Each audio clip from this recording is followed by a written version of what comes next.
Welcome to Faculty Insight, brought to you by Harvard Extension School in partnership with ThoughtCast. I'm Jenny Attia, and I'm speaking with Jocelyne Cesari, the director of the Islam in the West program and an associate at the Center for Middle Eastern Studies and the Center for European Studies at Harvard. She also teaches at Harvard Divinity School and Harvard Extension School. Jocelyne, you specialize in the study of contemporary Islamic society.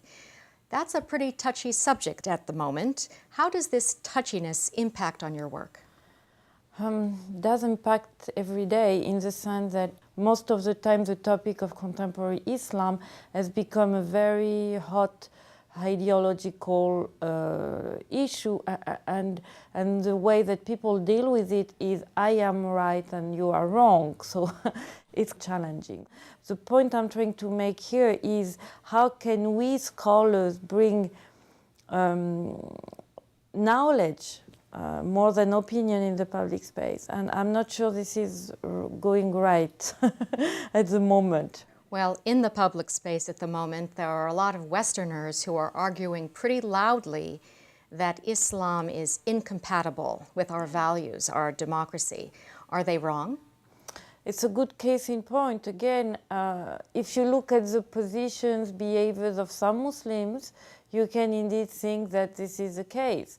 But what is needed is a better understanding of, I would say, the diversity of Muslim groups, of individuals, of the way that they deal with culture. Of course, some Muslims, especially when they use Islam as a radical political tool, will emerge or posture themselves as enemies of democracy and Western values, secularism, democracy, progress, equality between men and women.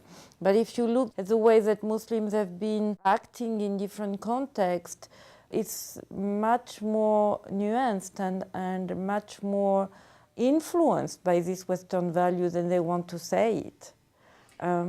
So, you know, it's complicated. Is Islamophobia getting in the way? Is it clouding our judgment? Yes, absolutely. It's very recent, this rise in anti-Islamic discourse in the last year. We have seen the Ground Zero mosque controversy, the Burn the Quran Day, and more politicians becoming vocal against Islam in a way that we have not witnessed before, even after 9/11. Why do you think this is happening now? There are different reasons.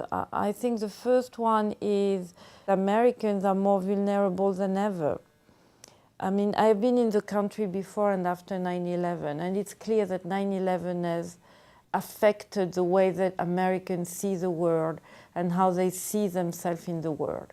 Before that, Americans didn't really think that they were so unpopular outside.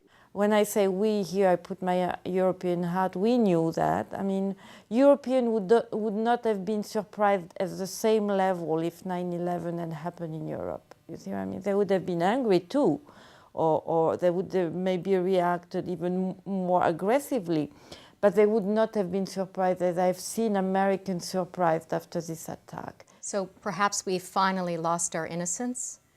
I would say Americans are thinking like a big island. There is an insular mentality, like the world comes to us. So, you know, how much do we have to spend time and effort to understand the world?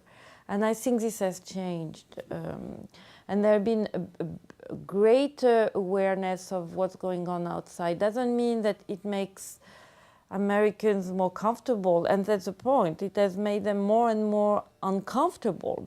And the economic crisis has even intensified this anxiety. I think what we have witnessed over the last 10 years is an increase in anxiety, a stronger confidence in the American project, inside and outside. And so, as I have seen in Europe, then Islam can come very easily as one of the reasons for this greater unease of American. Because this anxiety, you have always to find a reason for it. You know? Blame it on the Muslims.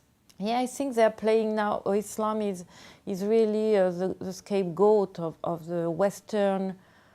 I'm going to throw a big word, but decline. I think we are at the beginning of the the beginning of the decline. Would that make Al-Qaeda happy, do you think? I think so. Yes, that's what they are aiming to. They are aiming toward this. I mean, Al-Qaeda is not even only against the West. I think they are against any kind of integrated, harmonious international system. It happens that Americans are leading the game now, so they are the major target. Jocelyne, does it serve United States political purposes to demonize Muslims? And if so, why? It depends. Nationally, it's clear that the current discourse against Islam does serve a political purpose. But I don't think that it's wise if you look at the position of the US internationally. Any kind of demonization of Islam of this kind, even if it can serve short-term domestic or national purpose, does increase the tension with the Muslim societies. It does. And for this reason, it is kind of counterproductive on the long run. Jocelyne Cesari, thank you very much for your time. You're welcome.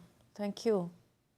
You've been watching Faculty Insight, brought to you by Harvard Extension School in partnership with ThoughtCast. I'm Jenny Attia. Thank you for joining us.